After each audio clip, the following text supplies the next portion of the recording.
السلام علیکم ورحمۃ اللہ وبرکاتہ۔ نحمدہ ونصلی علی رسولہ الکریم، اما بعد۔ آج چوتھا پارہ تلاوت کیا گیا، ہم دوسرا پارہ انشاءاللہ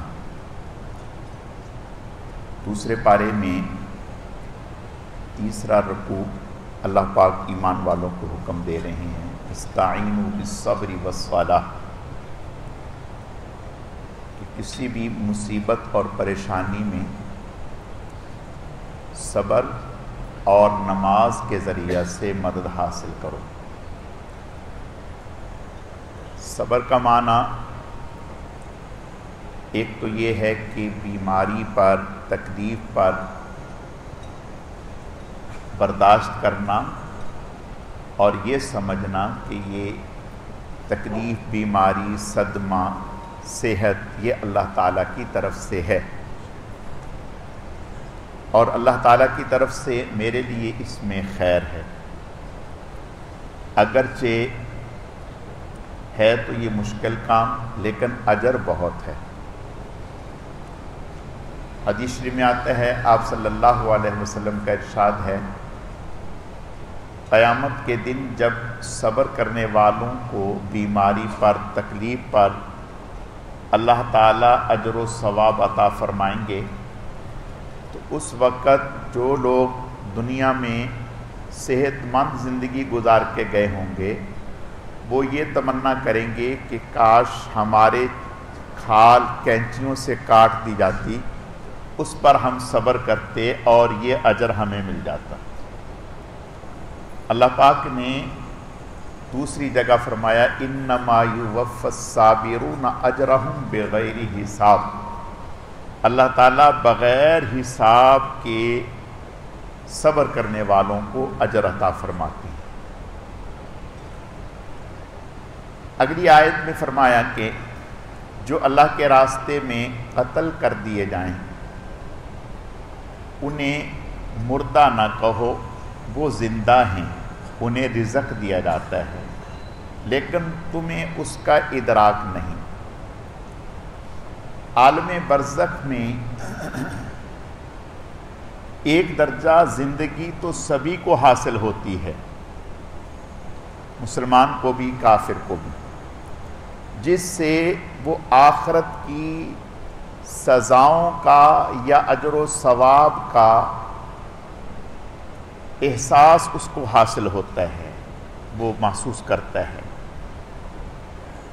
لیکن جو شہید ہوتا ہے اس کی حیات عام لوگوں سے بڑھ کر ہوتی ہے، انہیں اللہ تعالیٰ رزق دیتے ہیں، ان کی روحوں کو سبز پرندوں میں اللہ تعالیٰ، سبز پرندوں کو جو جنتی پرندے ہوتے ہیں ان کے لیے بطور سواری کے متعین فرما دیتے ہیں۔ جیسے ہمارے ہاں بڑے لوگ ہیلی کاپٹر میں بیٹھ کے جہاں چاہیں چلے جاتے ہیں، تو اسی طرح جو شہداء ہیں وہ پرندے ان کے لیے ہیلی کاپٹر کی مانند ہیں، وہ ان میں سوار ہو کر پوری جنت میں گھومتے پھرتے ہیں، اور عرش الہی کے ساتھ جو سونے کی قندیلیں ہیں وہاں ان کا ٹھکانہ ہوتا ہے۔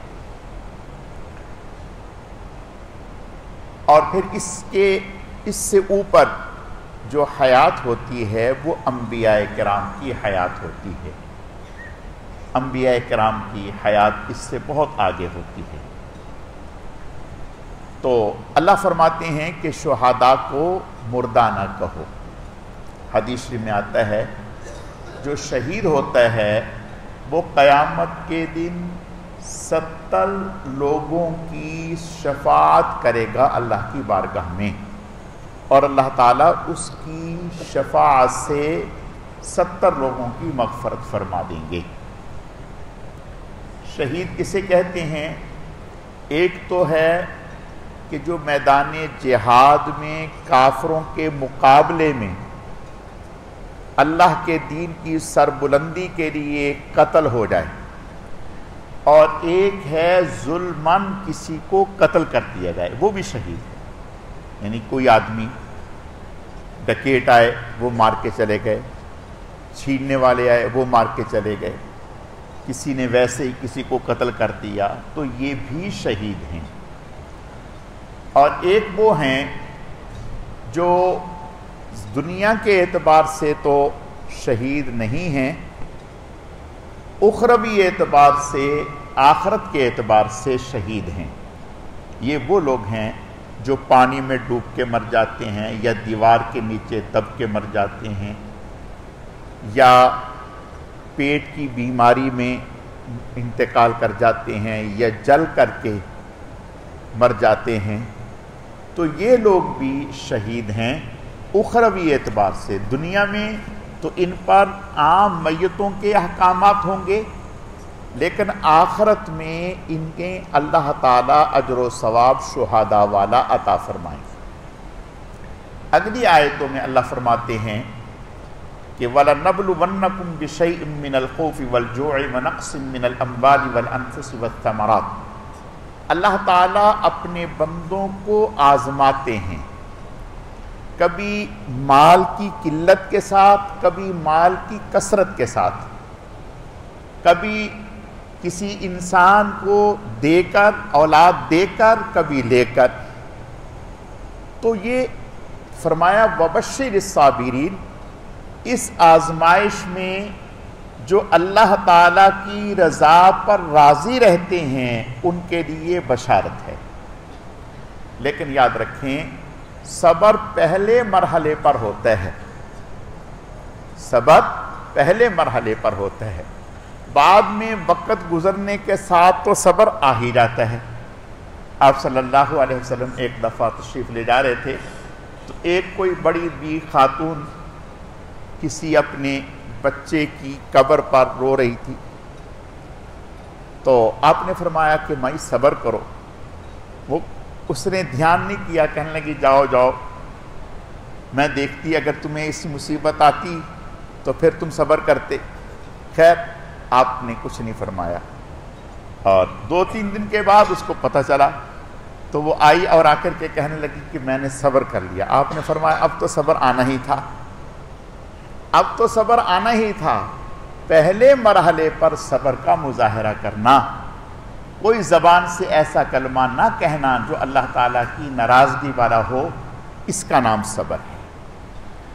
اگلی آیتوں میں ان الصفا والمروہ من شعائر اللہ، صفا مروہ کی سعی حج میں ہمارے ہاں واجب ہے، ایسے ہی عمرے میں۔ تو اس وقت پہلے، اسلام سے پہلے، یہ صفا مروہ دونوں جگہوں پر، صفا پر بھی مروہ پر بھی بت رکھے ہوئے تھے۔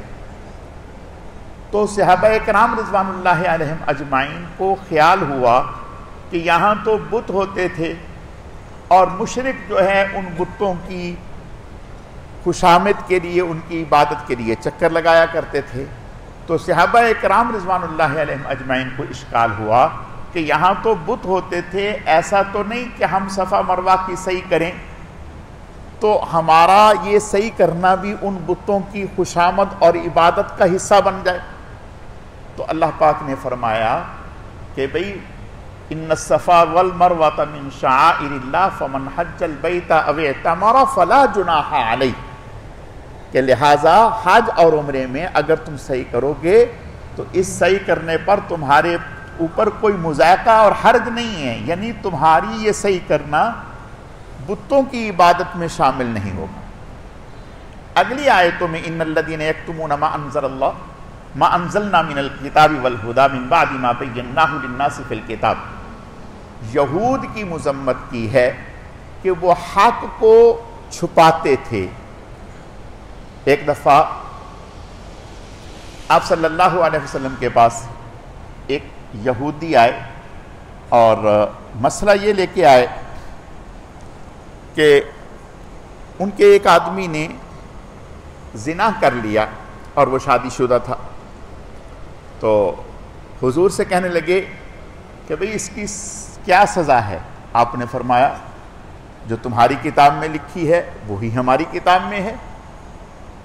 انہوں نے کہا ہماری کتاب میں تو یہ لکھا ہے کہ اس کو کچھ جوتے مار دو، کچھ شاخیں مار دو، تھوڑی سی رسوائی کر دو بس. آپ نے فرمایا لاؤ لاؤ. وہ کتاب لائیں. جب لائے تو انہوں نے اس جگہ پر جہاں رجم کی سزا لکھی ہوئی تھی کہ ایسے شخص کو مار مار کے پتھر مار مار کے ختم کر دیا جائے, اس پہ ہاتھ رکھ دیا اور وہاں سے آگے پیچھے سے پڑھ دیا. تو انہی کے ایک صحابی تھے جو مسلمان ہو گئے تھے یہودیت سے, انہوں نے ان کا ہاتھ ہٹا دیا اور کہا کہ یہ دیکھو. تو اللہ پاک فرماتے ہیں ان الذین یکتمون ما انزلنا, ایک تو یہ, اور دوسرا کہ یہودی آپ صلی اللہ علیہ وسلم کے بارے میں اس طرح سے جانتے تھے الذین آتیناہم الکتاب یعرفونہ کما یعرفون ابناءہم. حضور علیہ السلام کا نبی ہونا ایسے جانتے تھے جیسے انسان اپنی اولاد کو ہزاروں اور لاکھوں میں پہچان لیتا ہے, ایسے جانتے تھے, لیکن بتاتے نہیں تھے, چھپاتے تھے. تو اللہ پاک نے فرمایا کہ جو حق کو چھپاتے ہیں ان پر اللہ کی لعنت ہے. آپ صلی اللہ علیہ وسلم نے ارشاد فرمایا کہ جو قیامت کے دن حق کو چھپاتے ہوں گے, ظاہر نہیں کرتے ہوں گے, اللہ تعالیٰ انہیں جہنم کی لگام پہنائیں گے. اس لیے اہل حق پر حق بات کو بیان کرنا اور لوگوں کے سامنے رکھنا یہ لازم اور ضروری ہے. اگلی آیات میں اللہ پاک نے اپنی قدرت کی نشانیاں بیان کی ہیں. ان فی خلق السماوات والارض واختلاف اللیل والنہار لآیات لأولی الالباب والفلک التی تجری فی البحر بما ینفع الناس. اللہ پاک نے اس رکوع میں اپنی قدرت کی نشانیاں بیان کی ہیں. آسمانوں کی پیدائش, زمین کی پیدائش, رات دن کا آنا جانا, اور ہواؤں کا مسخر ہونا, سمندر کا مسخر ہونا. فرمائے یہ ساری کی ساری چیزیں ہماری قدرت کی نشانی ہیں. اگلی آیات میں اللہ پاک فرماتے ہیں انما حرم علیکم المیتۃ والدم ولحم الخنزیر. کچھ چیزیں ایسی ہیں جو ہم نے آپ پر حرام کر دی ہیں. مردار, خنزیر کا گوشت, خون, احل لغیر اللہ بہ, ایسا جانور یا ایسی چیز جس پر اللہ کے غیر کا نام لیا گیا ہو. اس وقت مشرک اور کافر لوگ بتوں کے نام کی جانور ذبح کرتے تھے, بتوں کے نام پر جانور چھوڑ دیتے تھے, ان سے کام نہیں لیتے تھے. تو اللہ پاک فرماتے ہیں کہ ایسی چیزیں ہم نے آپ پر حرام کر دی. اگلی آیات میں لیس البر ان تولوا وجوہکم قبل المشرق والمغرب, پیچھے ہم پڑھ چکے ہیں سیقول السفہاء من الناس ما ولاہم عن قبلتہم التی کانوا علیہا, کہ یہ بیوقوف لوگ کہتے ہیں کہ انہیں کس چیز نے قبلے سے پھیر دیا. یعنی یہود نے, مشرکین نے اس بات کو بڑا اچھالا کہ مسلمانوں کے دین کا کیا اعتبار ہے, روز روز بدلتا ہے, کل قبلہ یہاں تھا آج قبلہ وہاں ہے. تو اللہ پاک اس آیت میں یہ فرما رہے ہیں لیس البر ان تولوا وجوہکم قبل المشرق والمغرب. کیا سارا دین اسی بات میں آ گیا کہ چہرہ مشرق اور مغرب کی طرف کرنے میں؟ اس کے علاوہ اور چیزیں تمہیں نظر نہیں آتی؟ من آمن باللہ والیوم الآخر, اللہ پر ایمان لانا, آخرت پر ایمان لانا, والکتاب والنبیین, کتابوں پر ایمان لانا, نبیوں پر ایمان لانا, وآت المال علی حبہ ذوی القربى, اللہ تعالیٰ کی محبت پر قریبی رشتہ داروں کو نوازنا, ان کا خیال کرنا, یتامہ کا خیال کرنا, مساکین کا خیال کرنا, والموفون بعہدہم, عہد و پامان کی پابندی کرنا, اذا عہد والصابرین فی البأساء والضراء, پریشانی اور مصیبت میں صبر کرنا. تو یہ کتنی چیزیں ہیں, یہ تمہیں نظر نہیں آتی؟ ایک چیز کو لے کر کے تم نے اتنا اچھال دیا کہ گویا سارا اسلام اسی میں ہے. تو اس آیت میں اللہ پاک نے یہودیوں کی مذمت فرمائی اور ساتھ ہی اس بات کی طرف توجہ فرمائی کہ بھئی جو اس کے علاوہ کرنے کے کام ہیں اس کی طرف آؤ, انہیں کیوں نہیں کر رہے. اگلی آیات میں یا ایھا الذین آمنوا کتب علیکم القصاص فی القتلى الحر بالحر والعبد بالعبد. عرب میں, ہمارے ہاں بھی لیکن عرب میں بھی سمجھو یہ تو سبھی جگہ کا مشترک قانون ہے کہ جس کی لاٹھی اس کی بھینس. جو طاقتور ہیں اس کے قانون اسی کا ہے، اور جو کمزور ہیں اس کے لیے کچھ بھی نہیں ہے۔ تو عرب میں بھی یہ دستور تھا کہ اگر جو طاقتور قبیلہ ہوتا ان کا کوئی آدمی اگر مارا جاتا تو ایک آدمی کے بدلے میں 2 آدمیوں کو سے انتقام لیتے، اور اگر عورت ماری جاتی تو اس کے بدلے میں ان کا مرد مار دیتے، ان کا غلام مرتا ان کا آزاد مار دیتے۔ اس طرح سے 2 قبیلے تھے جن کی آپس میں جنگ رہتی تھی۔ اللہ کا کرنا جب اسلام آیا دونوں اسلام میں داخل ہو گئے۔ جب دونوں اسلام میں داخل ہو گئے تو اب ایک دن بات چلی تو ایک قبیلہ جو طاقتور تھا وہ کہنے لگے کہ بھائی ہم تو اپنی عورت کے بدلے میں تمہارا آزاد ماریں گے، اپنے غلام کے بدلے میں تمہارا آزاد ماریں گے۔ تو اللہ پاک نے فرمایا کتب علیکم القصاص فی القتل الحر بالحر والعبد بالعبد والانثى بالانثى۔ ایسا نہیں جو کرے وہی بھرے، ایسا نہیں ہے کرے کوئی بھرے کوئی۔ جو آدمی جرمدار ہوگا وہ مرد ہیں تو اس کو انتقام لیا جائے گا، غلام ہے تو اس سے انتقام لیا جائے گا، آزاد ہے تو اس سے انتقام لیا جائے گا، عورت ہے تو اسی سے انتقام لیا جائے گا، دوسرے کو اس کے بدلے میں نہیں قتل کیا جائے گا۔ اور ساتھ ہی فرمایا وَلَكُمْ فِي الْقِصَاصِ حَيَاةٌ يَا أُولِي الْأَلْبَابِ۔ اس قانون میں تمہارے لیے ایک زندگی ہے، اگر اس قانون کو آپ تسلیم کر لو گے، اس پر عمل پیرا ہو جاؤ گے تو یہ جو سال ہا سال کی تمہاری دشمنی ہے یہ ختم ہو جائے گی۔ دیانتداری سے ہم غور کریں، آج بھی جو جرائم ہو رہے ہیں اس کے پیچھے لا قانونیت ہے۔ اس کے پیچھے آپ غور کریں، جتنے بھی جرائم ہو رہے ہیں اس کے پیچھے لا قانونیت ہے۔ اگر قانون ہو تو پھر کسی کی مجال ہے کہ کوئی ایسا کر کے دکھائے۔ سعودیہ میں کچھ چیزیں انہوں نے اسلامی قوانین کی نافذ کی ہیں اور اس کی برکات دیکھ لیں۔ دبئی میں چلے جائیں، افغانستان میں چلے جائیں تو پتہ چلا جہاں قانون کی بالادستی ہوگی وہاں جرائم نہیں ہوں گے، اور جہاں قانون کی بالادستی نہیں ہوگی وہاں آپ جرائم کو روک نہیں سکیں گے، بلکہ با اثر لوگ اپنی سیاست کو چمکانے کے لیے چند ایک لوگ کرائے کے رکھتے ہیں، پہلے ماردھار کرتے ہیں اور پھر ہاتھ پھیرتے ہیں، پہلے تھانے میں بند کرواتے ہیں پھر خود ہی سفارش کر کے چھڑواتے ہیں۔ یہ کیا ہے؟ تو میرے عزیزو، اللہ پاک نے دین اسلام اور یہ قانون ہمیں جو دیے ہے یہ اس لیے دیے ہے کہ اگر اس کی بالادستی ہوگی تو امن ہوگا، نہیں تو پھر فساد ہوگا۔ اگلی آیات میں اللہ پاک نے روزوں کا ذکر فرمایا، یا ایھا الذین آمنوا کتب علیکم الصیام کما کتب علی الذین من قبلکم لعلکم تتقون۔ اے ایمان والو، یہ روزے صرف تم پر ہی نہیں، جتنی بھی امتیں آئی ہیں، جتنے بھی نبی آئے امتیں آئیں، سب پر 2 چیزیں لازم تھیں، ایک نماز اور ایک روزہ۔ سب پر 2 چیزیں لازم تھیں، نماز اور روزہ، سب۔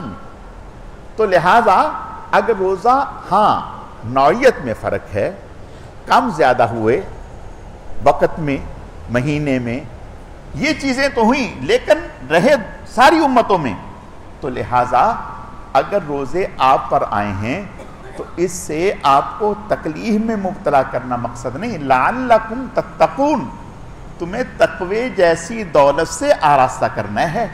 اور پورے اسلام کا خلاصہ، نماز کا مقصد تقوی، حج کا مقصد تقوی، زکوٰۃ کا مقصد تقوی، جہاد کا مقصد تقوی، نماز کا مقصد تقوی، روزے کا مقصد تقوی، پورے دین کا نچوڑ تقوی ہے کہ تمہارے اندر تقوی آ جائے۔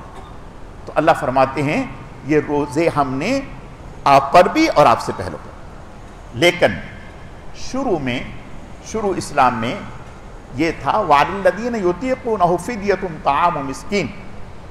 اگر کوئی مالدار ہوتا تو اسے یہ اختیار حاصل ہوتا وہ چاہے روزہ رکھ لے اور چاہے فدیہ دے دے کہ بھی میں روزہ نہیں رکھ سکتا یا نہیں رکھنا چاہتا. نہیں رکھ سکتا تو آج بھی ہے، اگر کوئی آدمی روزہ نہیں رکھ سکتا ہے، دائمی مریض ہے، تو وہ فدیہ دے دے. لیکن وہ نہیں تھا، وہ رکھنا نہیں چاہتا اور فدیہ دینا چاہتا ہے، تو گنجائش تھی. فمن شہد منکم الشہر فلیصم. جب یہ آیت اتری تو پھر یہ حکم بدل گیا. اب یہ حکم ہے کہ جو رمضان کو پائے اس پر روزہ رکھنا لازم ہے. اب یہ رعایت ختم ہو گئی کہ بھئی فدیہ دے دیں اور روزہ نہ رکھیں. نہیں، اب روزہ رکھنا ہے. ہاں اگر کوئی بیمار ہے اور ایسی بیماری ہے کہ وہ روزہ رکھ نہیں سکتا تو پھر فدیہ دے دے. لیکن پھر بھی حکم یہ ہے کہ جب اس کو اتنی طاقت حاصل ہو جائے بعد میں کہ وہ روزہ رکھنے کی پوزیشن میں ہے تو اب فدیہ ختم ہو گیا، روزہ رکھے. اسی طرح شروع میں یہ تھا کہ اگر کوئی آدمی بسم اللہ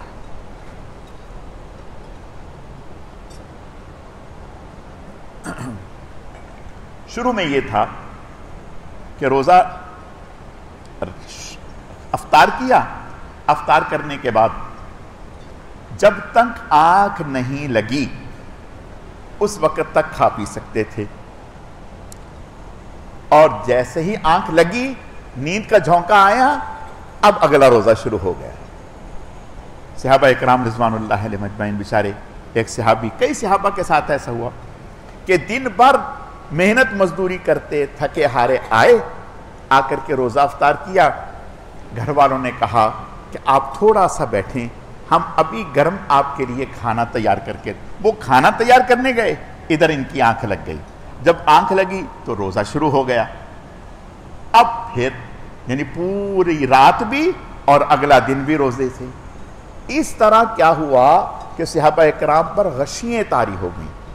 تو اللہ پاک فرماتے ہیں کہ اللہ پاک نے تمہاری اس کمزوری کو دیکھتے ہوئے، اور پھر جب اگلا روزہ شروع ہوا، اب ظاہر ہے انسان ہے تو بشری تقاضے ہیں، میاں بیوی کا تعلق ہے، تو اب اللہ پاک نے فرمایا کہ ہم نے تمہاری کمزوری کو دیکھتے ہوئے تخفیف کر دی کہ اب افطار کرنے کے بعد صبح سحری تک کھا پی سکتے ہیں اور اپنے ازدواجی تعلقات پورے کر سکتے ہیں. اگلی آیات میں اس بات کو ذکر فرمایا کہ آپ حَتَّى يَتَبَيَّنَ لَكُمُ الْخَيْطُ الْأَبْيَضُ مِنَ الْخَيْطِ الْأَسْوَدِ مِنَ الْفَجْرِ، کہ اس وقت تک کھا پی سکتے ہیں جب تک کہ رات کی سفیدی دن کے اجالے سے ممتاز نہ ہو جائے. اب ایک صحابی تھے حضرت عدی رضی اللہ تعالی، تو انہوں نے جب یہ آیت سنی تو انہوں نے 2 دھاگے، ایک رنگدار اور ایک سفید، وہ تکیے کے نیچے رکھ لیا اور کھاتے رہتے جب وہ پتہ چلتا کہ بھی یہ سفید ہے یہ، تو اب وہ کھانا چھوڑ دیتے. حضور کے پاس آئے، یا رسول اللہ، آپ نے فرمایا واہ بھائی واہ، تم نے تو آسمان کو پورے کو اپنے تکیے کے نیچے رکھ لیا. فرمایا میاں اس کا یہ مطلب نہیں ہے، اس کا مطلب یہ ہے جب دن کا اجالا ہو اور دن کے اجالے کی روشنی ظاہر ہونے لگے اور پتہ چلنے لگے کہ بھی اب صبح طلوع ہو رہی ہے، تو اس وقت تم کھانا پینا بند کر دو. یہ دھاگے مراد نہیں ہیں. انہوں نے کہا اچھا یا رسول اللہ، میں تو یہ سمجھا تھا. اگلی آیات میں وَلَا تُدْلُوا بِهَا إِلَى الْحُكَّامِ لِتَأْكُلُوا فَرِيقًا مِّنْ أَمْوَالِ النَّاسِ بِالْإِثْمِ وَأَنْتُمْ تَعْلَمُونَ. 2 صحابی آپس میں اختلاف ہو گیا کسی زمین کے ٹکڑے پر. ایک نے کہا میرا ہے، دوسرے نے کہا میرا ہے. جس نے دعویٰ کیا تھا میرا ہے، حضور نے اس سے فرمایا کہ بھئی تیرے پاس گواہ ہیں؟ کہا نہیں. آپ نے فرمایا پھر ضابطہ تو یہ ہے، اگر تمہارے پاس گواہ نہیں ہے، تم مدعی ہو، تمہارے پاس گواہ نہیں ہے، تو دوسرے شخص سے قسم لی جائے گی. انہوں نے کہا ٹھیک ہے یا رسول اللہ. جب ان سے قسم لینے کے لیے کہا، وہ تیار ہوئے قسم کھانے کے لیے. تو حضور علیہ السلام نے فرمایا ان الذین یشترون بعہد اللہ و ایمانہم ثمنا قلیلا اولئک لا خلاق لہم فی الآخرۃ، یاد رکھو اگر جھوٹی قسم کھاؤ گے تو آخرت میں پھر محروم ہو جاؤ گے۔ جب انہوں نے یہ سنا فوراً سرنڈر ہو گئے، کہنے لگے یا رسول اللہ یہ انہی کا حق ہے، یہ حضور کا معجزہ ہے کہ حضور علیہ السلام نے یہ فرمایا، فوراً کہنے لگے یا رسول اللہ یہ ان کا حق ہے۔ تو اللہ نے آگے آیتیں اتار دی کہ بھئی اس طرح سے ایک دوسرے کے خلاف جھوٹے فیصلے نہ لے کے جاؤ۔ اور حضور علیہ السلام نے ارشاد فرمایا دیکھو دو فریق میرے پاس کوئی مقدمہ لے کے آتے ہیں، ان میں سے ایک ہوشیار چلاک ہوتا ہے، بات کرنے کا اس کو بڑا ملکہ ہوتا ہے، اور دوسرا بیچارہ سیدھا سادہ ہوتا ہے، وہ پورے طور پر بات نہیں کر پاتا، سمجھا نہیں پاتا۔ فرمایا جو ہوشیار چلاک ہے میں اس کی بات سن کر کے مطمئن ہوتا ہوں اور اس کے حق میں فیصلہ دے دیتا ہوں، حالانکہ وہ چیز اس کی نہیں ہوتی۔ تو آپ نے فرمایا یاد رکھو میرے اس فیصلہ کر دینے سے وہ چیز اس کی ہوگی نہیں، وہ یہ سمجھے کہ یہ جہنم کا ٹکڑے ہیں جو میں اس کو دے رہا ہوں۔ تو لہٰذا اس کا خیال رکھو کہ اپنی چرب لسانی سے کوئی غلط چیز اپنے حق میں اگر فیصلہ کروا لو گے تو وہ تمہارے لیے حلال نہیں ہوگی، حرام ہی ہوگی۔ اگلی آیات میں دور جاہلیت میں لوگ احرام باندھ کر عمرے کے لیے نکلے تو راستے میں خیال آیا کہ بھئی گھر میں کوئی چیز بھول گئے، کوئی چیز سامان لینا تھا وہ بھول گئے۔ اب وہ دروازے سے نہیں آتے تھے بلکہ پیچھے سے کود کے آتے تھے یا دیوار سے کود کے آتے تھے یا توڑ کے پیچھے سے آتے تھے، اور اس کو نیکی کے خلاف سمجھتے تھے۔ اللہ پاک نے اس کی مذمت بیان فرمائی، یہ کوئی بات نہیں۔ اگلی آیات میں اشہر حرم 4 مہینے ذیقعدہ، ذی الحج، محرم، رجب، یہ 4 مہینے حرمت والے مہینے کہلاتے ہیں۔ ان مہینوں کا احترام جیسے اسلام سے پہلے تھا ایسے ہی اسلام میں تھا۔ صحابہ کرام حضور علیہ السلام جب سن 7 ہجری میں صلح حدیبیہ کے بعد اگلے سال عمرہ کرنے کے لیے جانے لگے تو صحابہ کرام کو یہ اشکال ہوا کہ ہم عمرہ کرنے کے لیے جا رہے ہیں اور کافروں کا کیا اعتبار ہے، ہو سکتا ہے کہ جب ہم وہاں عمرہ کرنے کے لیے جائیں تو وہ ہمارے ساتھ تصادم شروع کر دیں، لڑائی شروع کر دیں، اور مہینے ہوں گے اشہر حرم کے، حرمت والے مہینے، ہم کیا کریں گے؟ تو اللہ پاک نے آیتیں اتار دیں، وَاقْتُلُوهُمْ حَيْثُ ثَقِفْتُمُوهُمْ، فرمایا کہ نہیں، اگر وہ پہل کرتی ہیں ان مہینوں میں تو پھر آپ کے بھی ہاتھ بندھے ہوئے نہیں ہیں، آپ بھی برابر کا جواب دے سکتے ہیں۔ ہاں آپ پہل نہ کریں، اگر وہ پہل کریں ان مہینوں میں، احترام والے مہینوں میں، تو پھر آپ کے لیے دفاع کرنے کی اجازت ہے۔ اگلی آیات میں اللہ پاک فرماتے ہیں کہ اگر کسی آدمی نے حج کا یا عمرے کا احرام باندھا ہے، حج کا یا عمرے کا احرام باندھنے کے بعد کسی وجہ سے کوئی ایسی صورت پیش آ گئی کہ وہ حرم نہیں جا پا رہا، کوئی ایسی وجہ پیش آ گئی، مثال کے طور پر ایک عورت ہے، اس کے شوہر کا انتقال ہو گیا، وہ محرم تھا، اب وہ کیا کرے، احرام باندھا ہوا ہے، یا اس طرح کی کوئی اور صورت پیش آ گئی، یا جیسے صحابہ کرام کے ساتھ پیش آ گیا تھا صلح حدیبیہ کے موقع پر کہ احرام باندھا ہوا ہے، مشرکین نے حرم میں مکہ میں داخل نہیں ہونے دیا، تو اللہ پاک فرماتے ہیں کہ ایسی صورت میں آپ لوگ جہاں روک دیے گئے یا بیماری کی وجہ سے رک گئے یا کسی اور عذر کی وجہ سے رک گئے تو وہاں پر آپ یہ کام کریں کہ مکہ میں کسی نہ کسی طرح سے اپنی قربانی کا جانور وہاں بھیجیں، وہاں جب تمہارا جانور ذبح ہو جائے تو تم اپنا یہاں سر منڈاؤ اور احرام کھول دو اور دوبارہ سے اس کی قضا کر لو۔ ایک تو یہ بتایا وَأَتِمُّ الْحَجَّ وَالْعُمْرَةَ لِلَّهِ فَإِنْ أُحْصِرْتُمْ فَمَا اسْتَيْسَرَ مِنَ الْهَدْيِ وَلَا تَحْلِقُوا رُؤُوسَكُمْ حَتَّى يَبْلُغَ الْهَدْيُ مَحِلَّهُ، ان آیات میں اللہ نے یہ بیان کیا۔ اگلی آیات میں اللہ نے یہ بتایا کہ اگر کسی نے حج کا احرام باندھا ہے یا عمرے کا احرام باندھا ہے اور احرام کے دوران ایسی کوئی ضرورت پیش آ گئی کہ سر میں جوئیں پڑ گئیں یا کوئی اور ایسی پریشانی ہو گئی، سر منڈانا پڑ گیا، جیسا کہ ایک صحابی کو حضور نے حج کے موقع پر دیکھا کہ وہ چولہے میں آگ جلا رہے ہیں اور جوئیں گر رہی ہیں. آپ نے فرمایا ان کا نام لے کے، یہ تمہیں پریشان ہوں؟ کہ یا رسول اللہ میں تو بہت پریشان ہوں.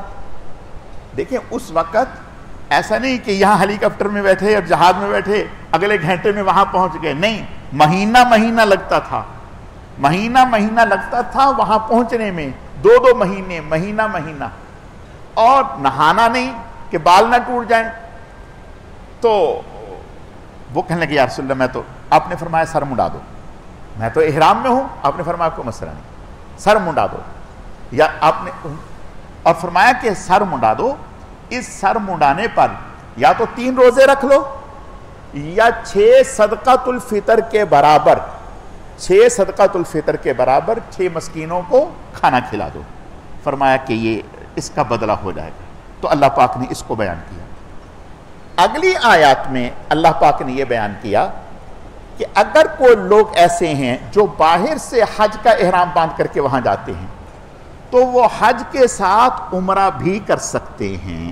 یعنی حج جس کو جیسے ہم کرتے ہیں، حج تمتع کرتے ہیں کہ یہاں سے عمرے کا احرام باندھ کر کے گئے، عمرہ کیا، پھر حج کے دنوں میں حج کا احرام باندھ لیے، اس کو کہتے ہیں حج تمتع. اور ایک ہوتا ہے حج قران کہ حج اور عمرے کا اکٹھا احرام باندھ لیا. تو فرمایا کہ ایسے لوگ جو حج تمتع کرنا چاہتے ہیں یا حج قران کرنا چاہتے ہیں تو ان کے لیے حکم یہ ہے کہ حج کے موقع پر دم شکر دیں، یعنی قربانی کریں. لیکن اگر وہ قربانی نہیں کر سکتے تو 10 روزے رکھیں، 3 روزے 7، 8، 9، 3 روزے یہ رکھ لیں اور باقی 7 روزے جو ہیں وہ وہاں سے وطن واپس آ کر کے رکھ لیں، تو یہ دم شکر کا بدلہ ہو جائے گا. اگلی آیات میں اللہ پاک نے حج کے احکام ذکر کیے ہیں کہ جب حج میں کوئی آدمی جائے فلا رفث ولا فسوق ولا جدال فی الحج، حج میں نہ جھگڑے اور نہ بے حیائی کی باتیں کریں اور نہ کوئی اس طرح کے گناہ کے کام کرے. اگلی آیات میں اللہ پاک فرماتے ہیں وَتَزَوَّدُوا فَإِنَّ خَيْرَ الزَّادِ التَّقْوَىٰ کہ یمن کے لوگ، یمن والے جب حج کے لیے آتے تو زیادہ راہ نہ لیتے، یعنی راستے میں کھانے پینے کا سامان گھر سے نہ لے کے آتے. جب ان سے لوگ کہتے کہ تم لے کے کیوں نہیں آتے، کہنے لگے ہم تو متوکلین ہیں، یعنی اللہ پر توکل کرنے والے لوگ ہیں. اور جب احرام باندھ کے نکل پڑتے پھر لوگوں سے مانگنا شروع کر دیتے کہ اللہ کا نام کا ہمیں دے دو. تو اللہ پاک نے اس کی مذمت بیان کی وَتَزَوَّدُوا فَإِنَّ خَيْرَ الزَّادِ التَّقْوَىٰ وَاتَّقُونِ يَا أُولِي الْأَلْبَابِ. فرمایا کہ نہیں، گھر سے نکلو تو زیادہ راہ لے کر کے نکلو. اگلی آیات میں فَإِذَا فَصْتُم مِّنْ عَرَفَاتٍ فَاذْكُرُوا اللَّهَ عِندَ الْمَشْعَرِ الْحَرَمِ. قریش مکہ جو مکہ کے بڑے سردار تھے قریشی، وہ اپنے آپ کو بیت اللہ کا مجاور کہلاتے تھے اور کہتے تھے حج کے موقع پر ہم قریشی ہیں، سردار ہیں، بیت اللہ کے مجاور ہیں، ہم عام لوگوں کے ساتھ عرفات میں نہیں جائیں گے بلکہ وہ پہلے ہی مزدلفہ میں رک جاتے. جیسے حاجی عرفات میں جاتے ہیں نا اور عرفات میں ظہر سے لے کر مغرب تک وہاں گزارتے ہیں تو یہ مزدلفہ میں رک جاتے ہیں. تو اللہ نے اس کی مذمت بیان فرمائی، فرمایا نہیں، جیسے عام لوگ وہاں جاتے ہیں آپ بھی وہاں جائیں. اگلی آیات میں جب لوگ حج سے مزدلفہ سے فارغ ہو جاتے پھر 3 دن 11، 12، 13 کو رمی کرنی ہے اور کوئی کام نہیں کرنا، وہاں مینا میں رکنا ہے اور رمی کرنی ہے. 24 گھنٹے میں بس رمی کا عمل اور کچھ بھی نہیں. تو لوگ جو ہوتے وہ اپنے آباء و اجداد کے قصے شروع کر دیتے، میرے باپ نے یہ کیا، میرے خاندان نے یہ کیا، میرے قبیلے نے یہ کیا. تو اللہ پاک نے فرمایا کہ نہیں، ایسا نہ کرو، بلکہ ان دنوں کو غنیمت سمجھتے ہوئے اللہ تعالیٰ کا ذکر اہتمام سے کرو. اگلی آیات میں اللہ پاک صحابہ کرام نے حضور سے پوچھا کہ ہم کن پر خرچ کریں، تو فرمایا کہ والدین پر خرچ کرو، قریبی رشتہ داروں پر خرچ کرو، اعزہ اقربا پر خرچ کرو. اگلی آیات میں صحابہ کرام نے شراب کے بارے میں پوچھا، یسألونک عن الخمر والمیسر، شراب اور جوا، تو فرمایا فیہما اسم کبیر ومنافع للناس، کہ اس میں گناہ بھی ہے لیکن منافع بھی ہے. یہ سب سے پہلے آیت جو شراب کے بارے میں اتری. اس سے اگلی آیتیں، ایک صحابی تھے حضرت مرثد رضی اللہ تعالیٰ عنہ، یہ مدینہ سے مکہ آئے تو ایک عورت سے ان کے پہلے تعلقات تھے. اس نے انہیں دیکھ لیا، جب دیکھا تو اس نے ان کو گناہ کی دعوت دی. تو انہوں نے کہا کہ نہیں، اب میرا اور آپ کا تعلق ختم، اسلام میرے اور آپ کے درمیان رکاوٹ ہے. ہاں نکاح اگر حضور سے پوچھ لیتا ہوں، اگر حضور نے اجازت دی تو نکاح کے ساتھ میں مراسم قائم کروں گا، ورنہ نہیں. حضور علیہ السلام سے اجازت مانگی تو حضور نے، اللہ پاک نے آیتیں اتار دی، وَلَا تُنكِحُوا الْمُشْرِكَاتِ حَتَّى يُؤْمِنْ، کہ مشرکہ عورتوں سے نکاح نہ کرو جب تک کہ وہ ایمان نہ لے آئیں، اگرچہ وہ تمہیں پسند کیوں نہ ہو. پتہ چلا کہ ایماندار عورت سے جو ہے نکاح کرنے کی اجازت ہے، مشرک عورت سے اجازت نہیں ہے. اس سے اگلی آیات میں اللہ پاک نے نکاح کے اور طلاق کے احکامات بیان کیے. اللہ پاک نے مرد و عورت کی زندگی، مرد بغیر عورت کے وہ اس کی زندگی ادھوری ہے، عورت بغیر مرد کے اس کی زندگی ادھوری ہے. تو اللہ پاک نے زندگی کو مکمل کرنے کے لیے حضور علیہ السلام نے ارشاد فرمایا کہ نکاح نصف ایمان ہے، نکاح سے ایمان کی تکمیل ہوتی ہے. تو نکاح کے ذریعہ سے میاں بیوی کو آپس میں ایک دوسرے کے لیے نہ صرف جائز بلکہ عبادت قرار دیا. اب اسلام سے پہلے یہ ہوتا تھا کہ جب نکاح ہو گیا تو 100 طلاق دے دی، 200 طلاق دے دی، 1000 طلاق دے دی، کہا کہ زمین آسمان بھر کر طلاق، پھر بھی جدائی نہیں. یعنی دھڑا دھڑ طلاقیں بھی دے رہے ہیں اور پھر بھی جدائی نہیں. جب بیوی بیچاری کہتی کہ میاں اتنی طلاقیں دے دی، 100 دے دی، 200 دے دی، 5000 دے دی، لاکھ دے دی، وہ کہہ رہے میں نے کون سے دل سے دی ہیں، میں نے تو دل سے دی نہیں، لہذا تم جاؤ گی کہاں.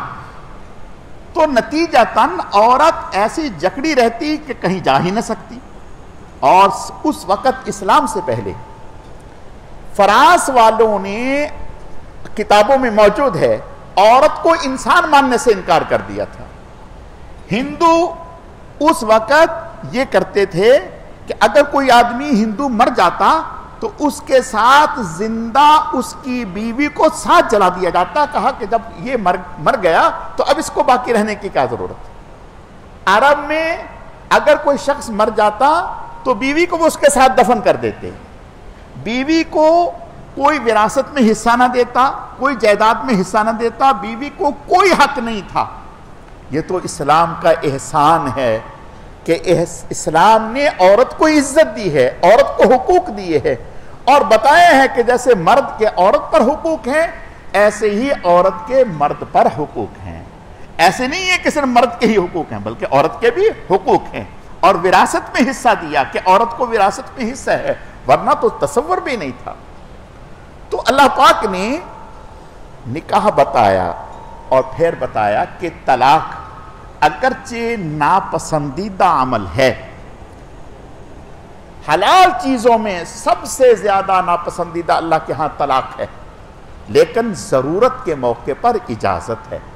اگر بیوی میاں بیوی میں مزاج میں ہم آہنگی نہیں ہے، ایک دوسرے کے اوپر ظلم کر رہے ہیں اور گھر جہنم بنا ہوا ہے، تو ایسے میں شوہر بیوی کو طلاق دے کر الگ کر سکتے ہیں، لیکن اس کا طریقہ ہے. شریعت مطہرہ یہ کہتی ہے کہ ایام کے دنوں میں بیوی کو طلاق نہ دی جائے. جب ایام گزر جائیں، پاکی ہو جائے اور اس پاکی میں شوہر بیوی کے قریب بھی نہ گیا ہو، اس میں ایک طلاق رجعی دے دی جائے، ایک طلاق رجعی دے دی جائے، اور اس کے بعد چاہے تو بیوی کو چھوڑ دے، اس کی عدت گزر جائے تو وہ الگ ہو جائے گی. اب عدت گزرنے کے بعد اگر اس کو خیال آ گیا کہ بھئی اوہو میری طرف سے غلطی ہے، تو یہ رجوع کرنے کا حق رکھتا ہے. بیوی کو احساس ہو گیا کہ میری غلطی ہے تو وہ رجوع کرنے کا حق ہے. دونوں کے پاس ایک گنجائش موجود ہے.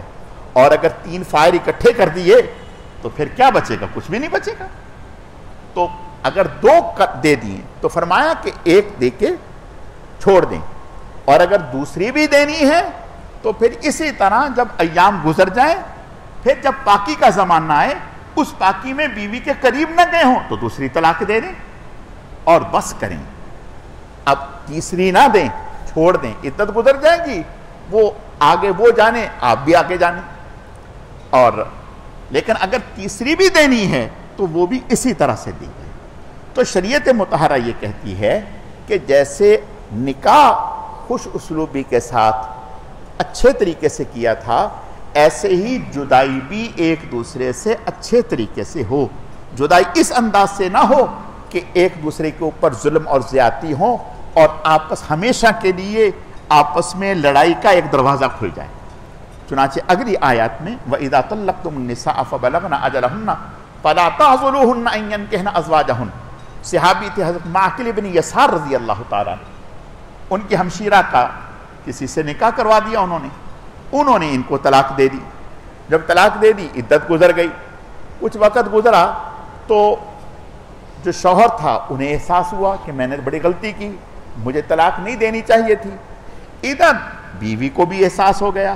اب چونکہ ان کو رجوع کا حق حاصل تھا تو انہوں نے دوبارہ ان سے حضرت معقل بن یسار رضی اللہ تعالیٰ عنہ سے رجوع کیا کہ بھائی میں نے آپ کی بہن کو طلاق دے دی تھی لیکن طلاق رجعی دی تھی تو میں دوبارہ نکاح کرنا چاہتا ہوں. تو انہوں نے کہا جاؤ، میں نے تمہیں عزت دی، اپنی بہن کا رشتہ تمہیں دیا اور تم نے مجھے اچھا صلہ دیا، جاؤ بھاگو، میں نہیں تمہیں اب نکاح ہونے دوں گا. اسی طرح ایک اور صحابی ان کے ساتھ یہ واقعہ پیش آئے تو اللہ نے آیتیں اتار دی کہ ایسا نہ کرو. جب میاں بیوی جو سابقہ ہیں آپس میں وہ نکاح کے لیے آمادہ ہیں تو ہونے دو، رکاوٹ نہ بنو. جیسے ہی یہ آیتیں اتری فوراً حضرت معقل بن یسار رضی اللہ تعالیٰ اپنی ہمشیرہ کا خود بہنوئی سے نکاح کروا دیا. یہ ہے ایمان، فوراً نکاح کروا دیا. تو باقی انشاءاللہ آگے اس کے احکامات ہیں، دودھ پلانے کے احکام. یہ سورہ بقرہ میں بہت احکامات ہیں، تو میں چاہ رہا تھا کہ اس کو تھوڑا سا اس طرح سے ہو کہ یہ احکامات جو ہیں وہ زیادہ سے زیادہ بیان ہو جائیں، اور بیچ میں ایسے پارے آئیں گے جن میں صرف واقعات ہیں تو وہ انشاءاللہ ہم آگے اس کو ذرا جلدی سے نمٹا دیں گے. اللہ رب العزت سمجھنے کی، عمل کرنے کی توفیق عطا فرمائے. الحمدللہ رب العالمین والعاقبۃ للمتقین والصلاة والسلام علی سید المرسلین. اللہم صلی علی محمد النبی الامی وعلی آلہ واصحابہ وبارک وسلم وصلی علیہ. رب اغفر وارحم وانت خیر الراحمین. اے اللہ، جو کچھ کہا سنا گیا اپنی بارگاہ میں قبول فرما، کمی کوتاہیوں کو معاف فرما، اعمال میں اخلاص پیدا فرما، اپنی رضا نصیب فرما، بہکنے بھٹکنے گمراہ ہونے سے ہماری حفاظت فرما، ہم سب کو اپنے نیک اور محبوب بندوں میں شامل فرما. اے اللہ، رمضان المبارک میں، رات میں، دن میں، سحر میں، افطار میں آپ کی طرف سے لاکھوں کروڑوں انسانوں کی مغفرت کے فیصلے ہوتے ہیں، ان میں ہم سب کو شامل فرما. ہمارے والدین، ہمارے اساتذہ، ہمارے مشائخ، پوری امت کو شامل فرما، پوری امت کی مغفرت کے فیصلے فرما.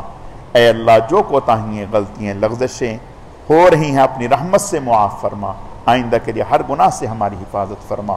سبحان ربک رب العزت عما یصفون وسلام علی المرسلین والحمد للہ رب العالمین برحمتک یا ارحم.